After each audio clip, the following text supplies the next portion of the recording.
American summer blockbusters have really been incredibly underwhelming. Quite cuck, yes. Yeah, cut, dare we say. Usually this is a time that really kwaai films come out. Exactly. And it's been so underwhelming, man. Yeah.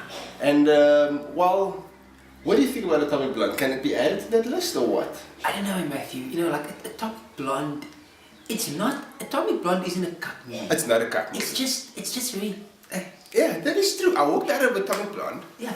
And I was just like, Yeah, exactly. Okay, sure. I wonder what's for supper tonight.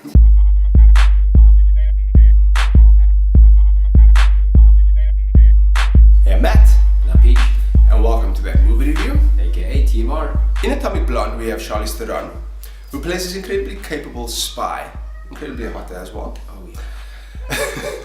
who becomes embroiled in this convoluted plot whose twists and turns aren't quite interesting enough to hold your attention.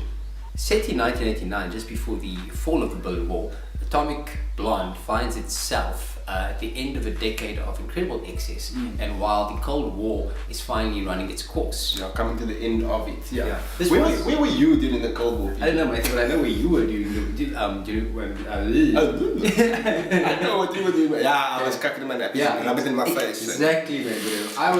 I was watching Batman on cinema, man, bro, by the way. Oh, wow. Yeah, Lucky you. while You old your bastard. mother was changing your diapers again, man, because you couldn't stop cucking. Politics always influences film, and as America once again looks to point fingers at Russia, this is not surprising that Hollywood has given us a movie set in a time when tensions between these two nations were very high.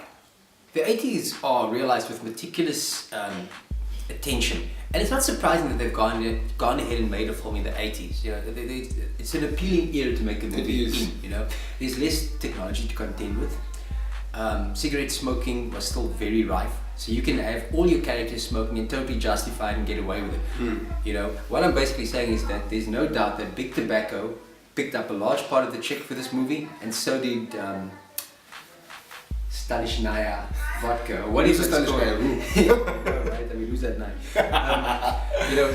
Yeah, because everyone's just sipping and smoking in this. Basically, Dope and Angie's footed the bill. Absolutely. For Atomic Blonde, there's no doubt about it. People Which leads back to what was mentioned about, you know, it being a time of excess. Absolutely, You know what I mean? absolutely. Drinking is also very prevalent in this movie. Charlize Theron guzzles down neat vodka like it's nobody's business. Then she proceeds to flippin' kill, maim, or cause grievous bodily harm to as many rescues as she can, Germans included, on a diet of Angie's and dope. It's very believable. Okay, cigarettes and booze aside.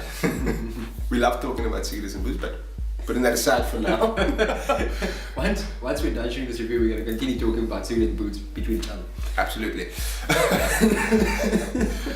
Another thing about Atomic Blonde is it's actually quite brutal. It's flipping brutal at times. There's just one scene, I don't know, you remember that scene exactly which scene you're talking in about. that flipping in the building. the staircase. In the staircase, yes, it's brutal and it doesn't shy away from, you know, the violence that is in this film. relent. Not at all. And Charlize Theron really sells it. She's so kick-ass in this film. You know what I mean? She deserves kudos big time because I believe she did some of her own stunts as well. It certainly looks that way. Oh, it looks that way at least. But yeah, no, so the action sequences at least are shot really well. And like I say, really brutal. How awesome was the soundtrack of this film? It's very 80s. The soundtrack is very good on this film. Yeah, very It's cool, very cool. I gotta admit though, Matthew, like it did at times seem a little bit pretentious to me, man. Like kind of forced. Like it's almost like they chose very commercial 80s songs. You know, Oh no, absolutely. like songs that were played frick in the 80s, and it's still And the getting mensen were naar about. yeah, they're narrating, and something else. it's still getting played frick now on Smile 90.4 during Sam Roy's 80s hour or something. You know what I mean? Like. So that was a bit of a letdown for me. They could have chosen more authentic 80s now.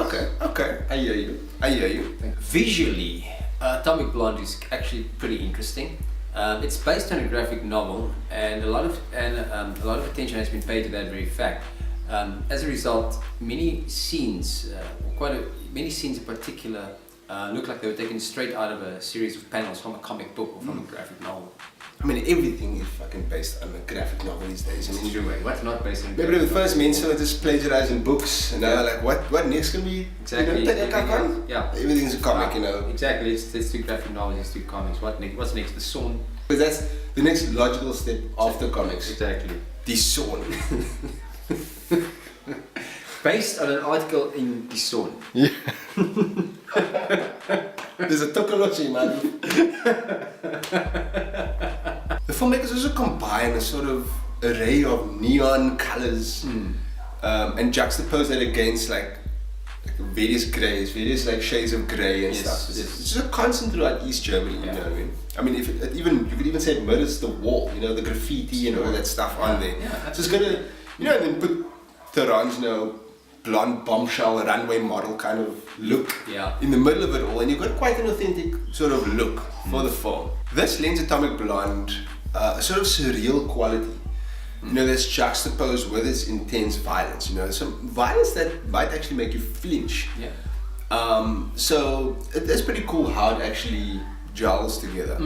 Theron is the driving force behind this movie, and this is clearly a passion project of hers. She's an incredible actor. Her eyes convey the cold horror of the kind of world that she inhabits. You can see Miss Theron definitely draws inspiration from a deep reservoir of emotions.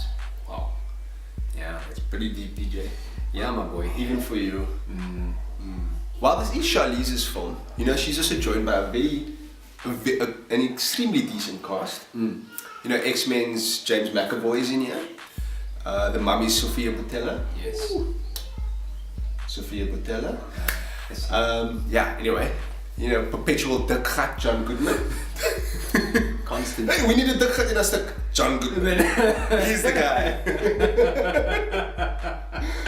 And soon to www.dikgat.com. Yeah, he's the poster boy, yeah. Exactly. And then we also have soon to be seen as Pennywise the Clown, Bill Skarsgård. Yes. In a little role in here as well. So it's a decent cast. It's a nice eclectic cast of good actors. Yes, boy. Yeah. Can you look? We're just gonna rewind a bit here quickly. Because PJ feels we need to mention this one scene. It was your idea. It was your idea. There's an incredibly beautifully shot love-making scene. Yes. With Charlize Theron and Sofia Boutella. Exactly. So if there's anything that's driving you to go watch this film, it should be that. But yeah, I mean, people watch movies for various reasons. You know, some people just watch movies because it's got a bomb scene in it. You know what I mean? There are people who go to the video store, Matthew, and they literally look, and they don't even look at the cover. They turn around, they look at the Asian stream, they go, okay, I'm sorry, does this have a bomb scene in it? Okay. Yeah, if you want to see Charlize and Boutella go at it, then Atomic Blonde might be for you. In conclusion, like I mentioned before, I'm feeling very meh about this film. I can't put my finger on it, but it's just very blasé at times for me. Production quality is there, great soundtrack, great cast, great action scenes. Unfortunately, it's just, I don't know, something missing in it. I'm gonna go ahead and give this film a 6 out of 10. It's a decent film, go check it out if there's nothing else to watch. The problem with Atomic Blonde is that it's actually not a very interesting film, and story-wise, it doesn't really draw you in. What the filmmakers do instead is that they turn to the old faithful combination of sex and violence in the hope that that's going to suffice you as a viewer. And it ties in with what Matthew says. You know, the film's got good production values, etc., etc. You know, but there's a certain heart and a soul that's missing from this movie. You know, and Charlize Theron is the best thing about this movie. There's no doubt about it. You know, Absolutely. And she's committed to this film 110%, and it's a pity that the rest of the film doesn't match her commitment. Absolutely. And for that reason, Matthew, I'm also going to give it 6 out of 10. I wanted to give it 5, but it deserves a 6. I wanted to give it 7. Because it's not a bad movie. Yeah, I'm going to give it 7, but then I was like, nah, 7 actually means it's a kwaai stick. Exactly. 7 or semi-kwaai. 7, yeah, exactly. 7. I wouldn't describe this as a kwaai film. So that's it this week for that movie review. Thank you so much for watching, guys, and thanks for always taking the time to like, comment, and share our videos. We really appreciate it. We absolutely do, boys and girls. And we'll see you next week. Same time, same place, right here at TMR. Yeah, quite. Adios.